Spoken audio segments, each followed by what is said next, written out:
ನಮಸ್ಕಾರ, ನ್ಯೂಸ್ 26ಗೆ ಸ್ವಾಗತ.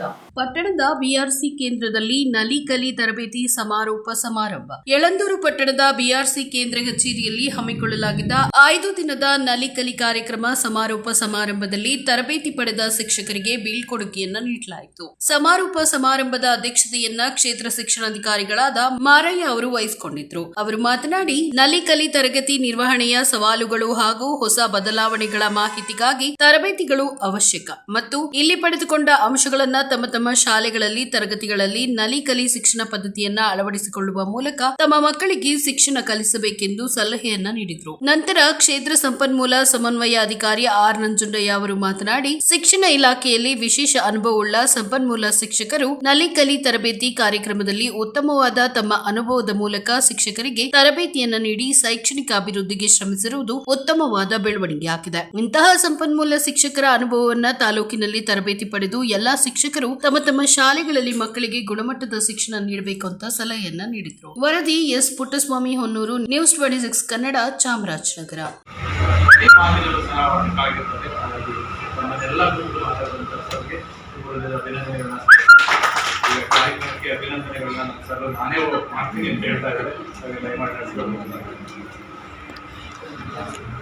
ಈ ಒಂದು 2024 ಮತ್ತು 25ನೇ ಸಾಲಿನಲ್ಲಿ ENK ನಲಿಕಲಿ ಒಂದು ಕಾರ್ಯಕ್ರಮವನ್ನು ನಮ್ಮ ಒಂದು ಯಳಂದೂರು ಚಿಕ್ಕ ತಾಲೂಕಿನ ಬ್ಲಾಕಿನಲ್ಲಿ ಆಯೋಜನೆ ಮಾಡಲಾಗಿ 5 ದಿನಗಳ ಕಾರ್ಯಕ್ರಮವನ್ನು ಯಶಸ್ವಿಯಾಗಿ ಅತ್ಯಂತ ಪರಿಣಾಮಕಾರಿಯಾಗಿ ಮಾಡಿಕೊಟ್ಟಿದ್ದೀವಿ.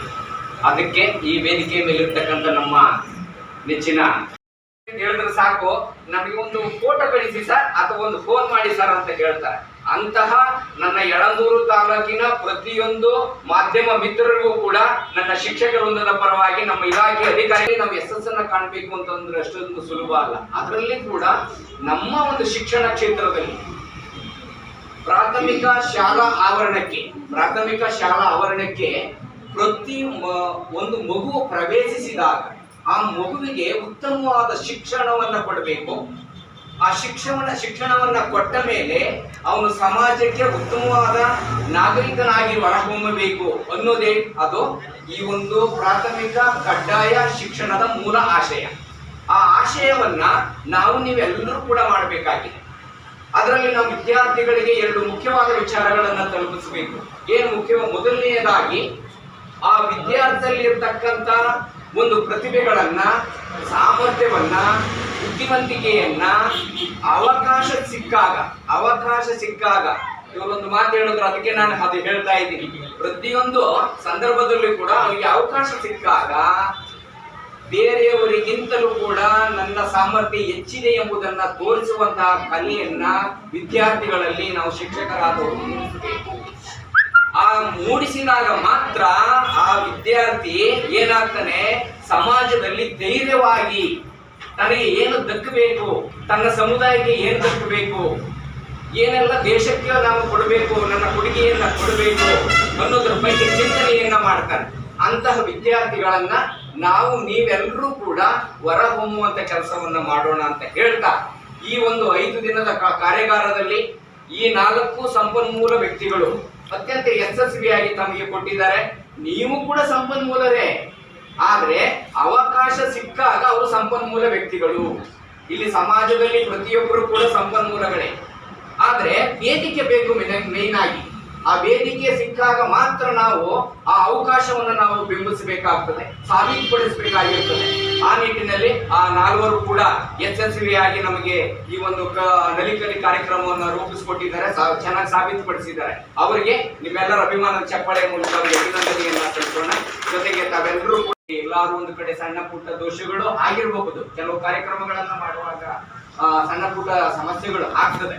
ಆದ್ರೂ ಕೂಡ ಅದನ್ನ ಸಣ್ಣ ಪುಟ್ಟದನ್ನ ಸೈಡಿಗೆ ಹಾಕಿ ಅವರು ಎಲ್ಲವನ್ನು ಅಚ್ಚುಕಟ್ಟಾಗಿ ಮಾಡಿಕೊಟ್ಟಿರೋದ್ರಿಂದ ನಿಮ್ಮ ಜೋರಾದ ಚಪ್ಪಳೆಯ ಮೂಲಕ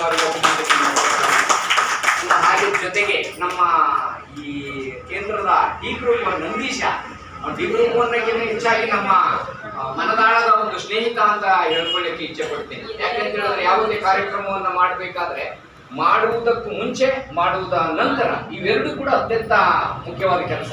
ನಾವು ಊಟ ಮಾಡ್ಲಿಕ್ಕೆ ಎಲ್ಲ ಟೇಬಲ್ ಎಲ್ಲ ಜೋಡಿಸ್ಬಿಡೋದು ಅಷ್ಟು ಸುಲಭ ಅಲ್ಲ. ಅದಕ್ಕೆ ವ್ಯವಸ್ಥಿತ ಜೋಡಿಸಬೇಕು. ಊಟ ಮಾಡುವಂಥದ್ದು ಅಂತ ಕೆಲಸವನ್ನ ಯಶಸ್ವಿಯಾಗಿ ಮಾಡ್ತಾ ಇದ್ದಾರೆ. ಅದಕ್ಕೆ ನಿಮ್ಮೆಲ್ಲರ ಪರವಾಗಿ ನಮ್ಮ ಚಪ್ಪಾಳೆಯ ಮೂಲಕ ಸಲ್ಲಿಸೋಣ. ಇನ್ನು ನಮ್ಮ ಮಾಧ್ಯಮ ನಮ್ಮ ಮಕ್ಕಳಿಗೆ ಒಳ್ಳೆ ರೀತಿಯ ಪಾಠ ಬೋಧನೆ ಮಾಡಲಿಕ್ಕೆ ಒಳ್ಳೆ ರೀತಿಯಲ್ಲಿ ಆ ಒಂದು ಕ್ಲಾಸ್ ಲೆಕ್ಚರ್ ಮಾಡ್ತಾರೆ ಅನ್ನೋ ನಂಬಿಕೆ ನನಗಿದೆ.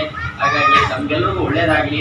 ಈ ಒಂದು ಕಾರ್ಯಕ್ರಮ ಯಶಸ್ವಿಯಾಗಿದ್ದಕ್ಕೆ ಈ ಕಾರ್ಯಕ್ರಮದ ಆಯೋಜಕರಿಗೂ ಸಂಪನ್ಮೂಲ ವ್ಯಕ್ತಿಗಳಿಗೂ ಮತ್ತು ನೀವು ಪಡ್ಕೊಂಡಂಥ ಎಲ್ಲರಿಗೂ ಒಳ್ಳೆಯದಾಗಲಿ.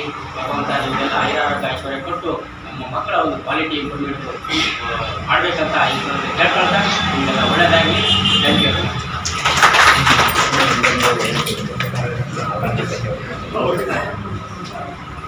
ಮಾರಾಯ ಸರ್ ಯಾವಾಗಲೂ ಅವರು ಪಾಸಿಟಿವ್ ಆಗೇ ಥಿಂಕ್ ಮಾಡ್ತಾಯಿರ್ತಾರೆ. ಮಾತಲ್ಲಿ ನಾನು ಯಾವಾಗಲೂ ಗಮನಿಸ್ತಾ ಇದ್ದೀನಿ, ಅವರು ಯಾವಾಗಲೂ ಸಹ ಪಾಸಿಟಿವ್.